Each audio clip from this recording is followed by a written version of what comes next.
Today we're going to read the Dungeons and Dragons Player's Handbook. So this is everything a player would need to create heroic characters for the world's greatest role-playing game. Speaking from experience, this is a very helpful book. Let's get into it. As we can see, reading the handbook for D&D. Here we have the contents.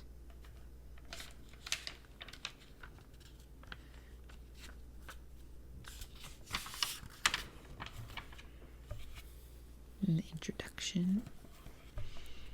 Dungeons and Dragons role-playing game is about storytelling in worlds of swords and sorcery. It shares elements with childhood games or make-believe. Like those games, D&D is driven by imagination. It's about picturing the towering castle beneath the stormy night sky, imagining how a fantasy adventurer might react to the challenges that scene presents. So, this is the explanation of what a dungeon master does. They are basically the storytellers. And D&D gives structure to these stories. That's what this book is going to be helpful with. Players roll the dice to resolve whether their attacks hit or miss, whether their adventures can scale or cliff, roll away from a strike of a magical lightning bolt, or pull off some other dangerous tasks. Anything is possible, but the dice make some outcomes more probable than others. In the Dungeons and Dragons game, each player creates an adventurer, also called a character, and teams up with other characters. This is how we play with friends. Working together, this group might explore a dark dungeon in a jungle or a lava-filled cavern beneath a mysterious mountain. The adventurers can solve puzzles, talk with other characters, battle fantastic monsters, and discover fabulous magic items and other treasure.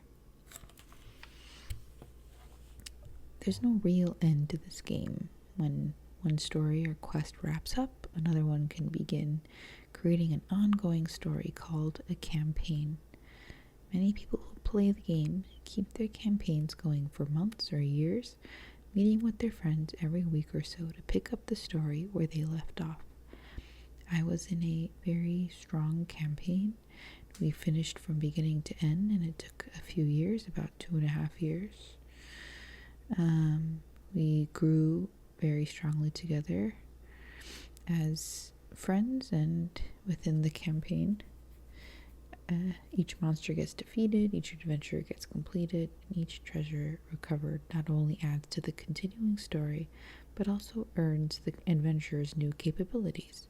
So what does that mean? It means each person basically levels up after some really difficult challenges that they go through together. DM and players together create an exciting story of bold adventurers who confront deadly perils.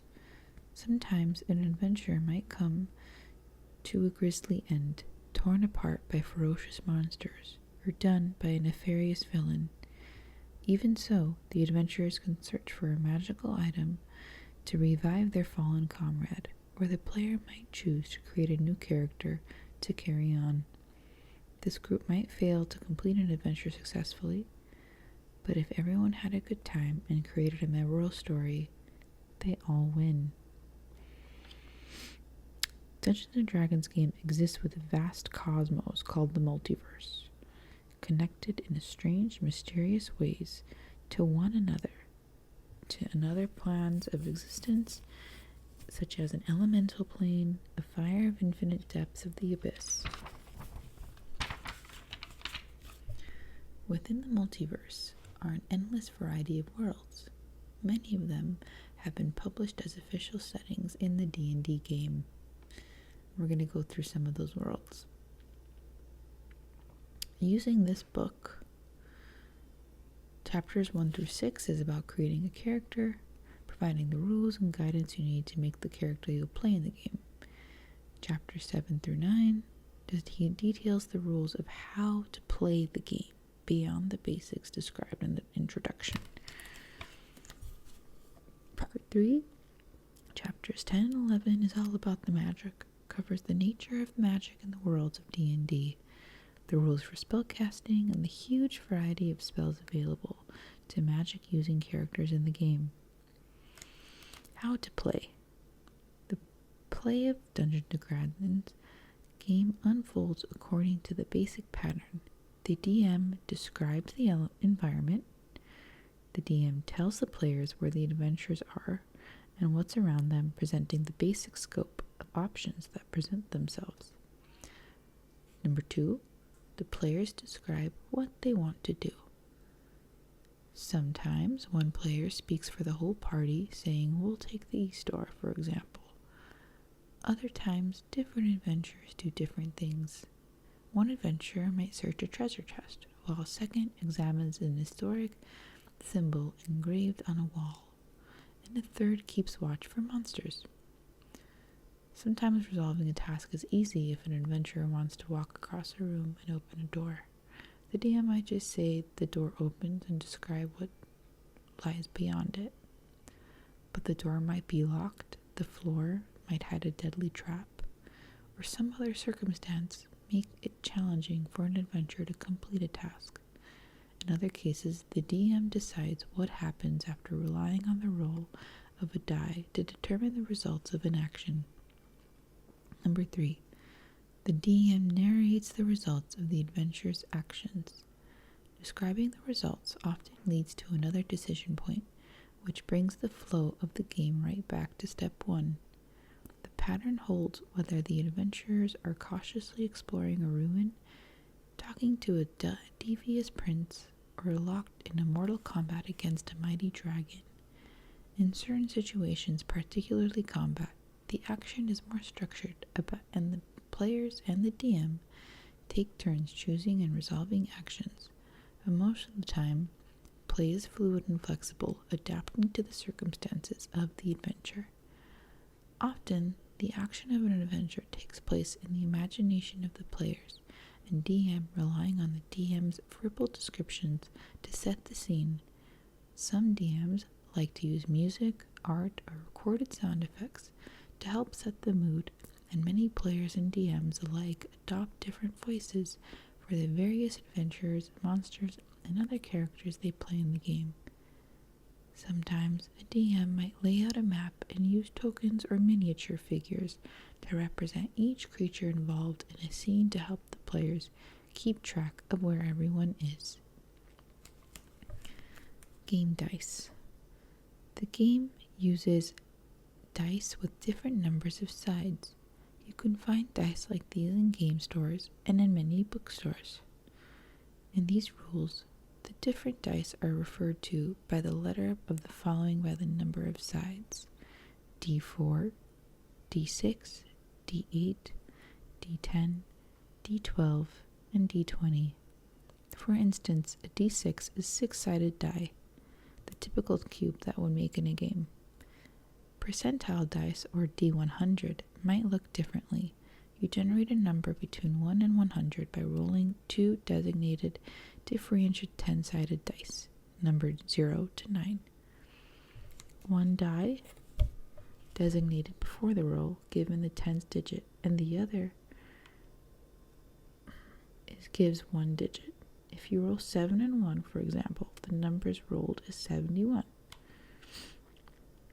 2 zeros represent 100. Some 10-sided dice are numbered in tens, making it easier to distinguish the tens digit for the one's highs and digits. In this case, a roll of 70 and 1 is 71, and 0, 0, and 0 is 100. When you need to roll dice, the rules tell you how many dice to roll for a certain type, as well as what modifiers to add. For example, roll 3d8 plus 5 means you roll 3 8-sided dice, add them together, and then add 5 to the total. The same D notation appears in the expressions 1d3 and 1d2. To stimulate the roll of 1d3, roll a d6 and divide the number rolled by d2. To stimulate the roll of 1d2, roll and add die and assign 1 or 2 to the roll depending on whether it was odd or even. Alternatively, if the number rolled is more than half the number of the size of the dice, it's a 2. The d20. Does adventurer's sword swing hurt a dragon or just bounce off its iron hoard scales? Will the ogre believe an outrageous bluff? Can a character swim across a raging river? Can a character avoid the main blast of a fireball, or does he or she take full damage from the blaze? In cases where the outcomes of an action is uncertain, the Dungeons & Dragons game relies on rolls of a 20-sided die, a d20, to determine the success or failure. Every character and monster in the game has capabilities defined by 6 ability scores.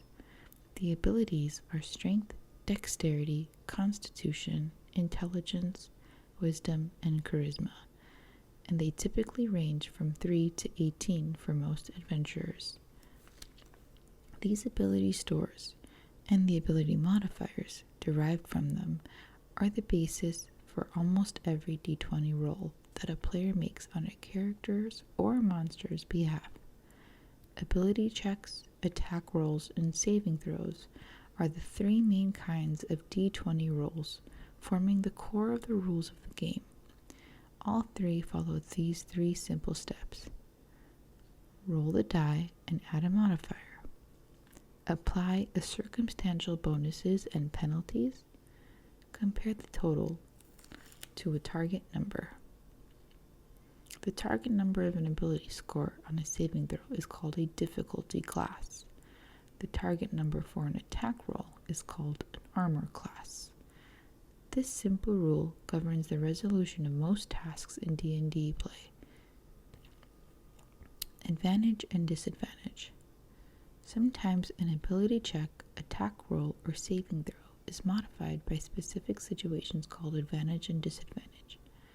Advantage reflects the positive circumstances surrounding a d20 roll, while disadvantage reflects the opposite.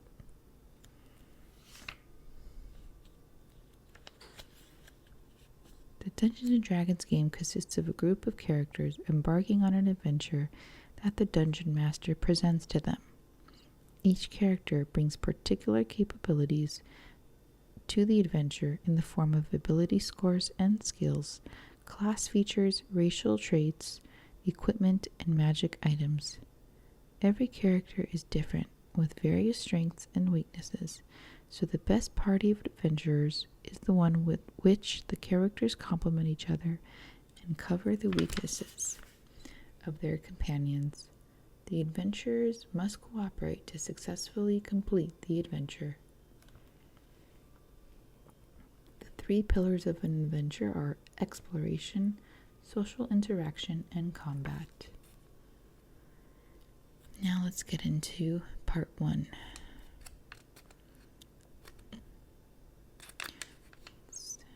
The imagery here. This looks like it would be a great example of a party, a D&D party, fighting a dragon. We've all been there.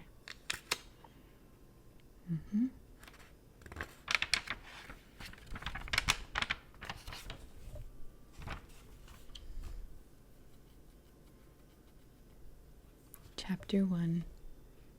Step-by-step characters. Your first step in playing an adventure in the Dungeons & Dragons game is to imagine and create a character of your own. Your character is a combination of game statistics, role-playing hooks, and your imagination. You choose a race, such as human or halfling, and a class, such as fighter or wizard. You also invent the personality, appearance, and backstory of your character. Once completed, your character serves as your representative in the game, your avatar in the Dungeons & Dragons world. Before you dive into step 1, think about the kind of adventurer you want to play. You might be a courageous fighter, a skulking rogue, a fervent cleric, or a flamboyant wizard. Or you might be more interested in an unconventional character, such as a brawny rogue who likes to hand-in-hand combat, or a sharpshooter who picks off enemies from afar. Do you like fantasy fiction featuring dwarves or elves? Try building a character in one of those races. Do you want your character to be the toughest adventurer at the table? Consider a class like a barbarian or paladin. If you don't know where else to begin, take a look at the illustrations in the book to see what catches your interest. Once you have characters in mind, follow these steps in order, making decisions that reflect the character you want. Your conception of your character might evolve with each choice you make. What's important is that you come to the table with a character you're excited to play. Throughout this chapter, we'll use the term character sheet to mean whatever you use to track your character, whether it's a formal character sheet, some form of digital record, or a piece of notebook paper. Each step of character creation includes an example of that step, with the players named Bob building his dwarf character Brenner. Number 1. Choose a race. Every character belongs to a race, one of the many intelligent humanoid species in the D&D world. The most common player character races are dwarves, elves, halflings, and humans. Some races also have sub-races, such as a mountain dwarf or wood elf. Chapter 2 provides more information about these races, as well as the less widespread races of dragonborn, gnomes, half-elves, half-orcs, and tieflings. The race you choose contributes to your character's identity in an important way by establishing a general appearance and the natural talents gained from culture and ancestry. Your character's race grants particular racial traits, such as special senses, proficiency with certain weapons or tools, proficiency in one or more skills, or the ability to use minor spells. These traits sometimes dovetail with the capabilities of certain classes. For example, the racial traits of Lightfoot halflings make the exceptional rogues, and high elves tend to be powerful wizards. Sometimes playing against type can be fun too. Half-orc paladins and mountain dwarf wizards, for example, can be unusual but memorable characters. Your race also increases one or more of your ability scores, which you determine in Step 3. Note these increases and remember to apply them later. Record the traits granted by your race on your character sheet. Be sure to note your starting languages and your base speed as well. Choose a class. Every adventurer is a member of a class. Class broadly describes a character's vocation, what special talents he or she possesses, and the tactics he or she is most likely to employ when exploring a dungeon, fighting monsters, or engaging in tense negotiation. The character classes are described in Chapter 3. Your character receives a number of benefits from your choice of class. Many of these benefits are class features, capabilities, including spellcasting, that set your character apart from members of other classes. You also gain a number of proficiencies: armor, weapons, skills, saving throws, and sometimes tools. Your proficiencies define many of the things your character can particularly well, from using certain weapons to telling a convincing lie. On your character sheet, record all the features that your class gives to you at first level. Level. Typically, a character starts at first level and advances in level by adventuring and gaining experience points.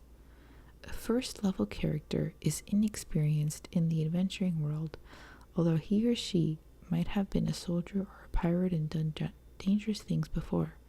Starting off at first level makes your character's entry into the adventuring life. If you're already familiar with the game, or if you're joining an existing D&D campaign, your DM might decide to have you begin at a higher level on the assumption that your character has already survived a few harrowing adventures.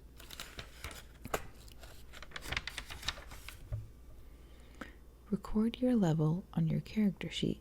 If you're starting at a high level, record the additional elements and class gives you for your levels passed first. Also, record your experience points. A first level character has 0. A higher level character typically begins with the minimum amount of XP required to reach that level. Hit points and hit dice. Your character's hit points define how tough your character is in combat and other dangerous situations. Your hit points are determined by your hit dice. This is an example of an ability score summary, as the things highlighted in green are strength, dexterity, constitution, intelligence, wisdom, and charisma. At first level, your character has 1 hit dice. The proficiency bonus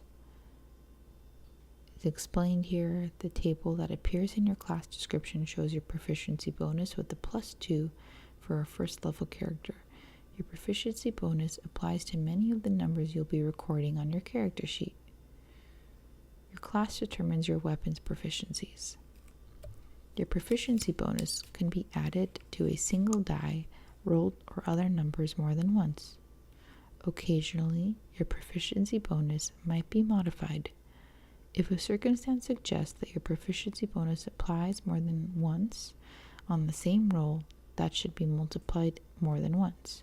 You nevertheless add it only once, multiply it only once, and have it only once. Number 3, ability scores. Much of these characters does in the games depend on his or 6 abilities.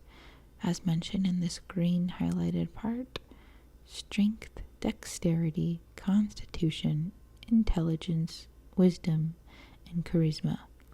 Each ability has a score, which is a number you record on your character sheet. The 6 abilities and their use in the game are described in Chapter 7. You generate your character's 6 ability scores randomly. Roll 4 6-sided dice and record the total of the highest 3 dice on a piece of scratch paper. Do the highest 3 dice on a piece of scratch paper more than 5 times so that you have 6 numbers. If you want to save time or don't like this idea of randomly determining ability scores, you can use the following scores instead: 15, 14, 13, 12, and 10. After assigning your ability scores, determine your ability modifiers using the ability scores and modifiers table. To determine an ability modifier without consulting the table, subtract 10 from the ability score and divide the result by 2. Describe your character. Once you know the basic aspects of your character, it's time to flesh him out. As a person, your character needs a name. Spend a few minutes thinking about what he or she looks like and how he or she behaves in general terms. Using the information in Chapter 4, Personality and Background, you can flesh out your character's appearance and personality. Choose your character's alignment and ideals. Chapter 4 also helps you identify the things your character holds most dear, called bonds, and the flaws that could one day undermine him or her. Your character's background describes where he or she came from, his or her original occupation, and the character's place in the D&D world. Your DM might offer additional background beyond the ones included.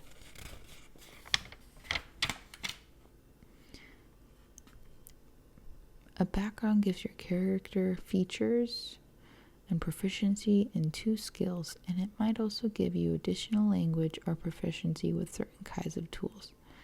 Record that information along with the personality information you develop on your character sheet. So this is more about the character's abilities. Choose equipment. Your class and background determine your character's starting equipment, including weapons, armor, and other adventuring gear. Record the equipment on your character sheet. All such items are detailed in Chapter 5 Equipment. Instead of taking all the gear given to you by your class and background, you can purchase your starting equipment. You have a number of gold pieces to spend based on your class as shown in Chapter 5. Armor class represents how well your character avoids being wounded in battle. You'll have weapons depending on what you choose, your character you choose. And it'll all come together beyond first level. At that point, what you would do after it's come together, you would meet other characters, being your friends playing characters, and eventually get beyond first level together. Next, we will meet the tiers of play and get into the races. But this is just a few pages of the Handbook of D&D. The illustration is really, really cool in here. It helps you feel more connected to the character you're choosing, and we'll get into it too.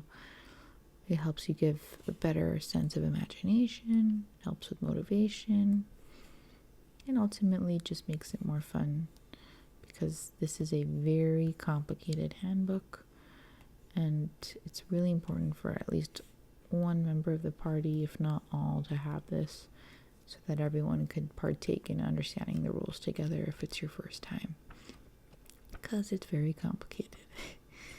Anyway, I hope you enjoyed getting into the slow, soft explanation of D&D.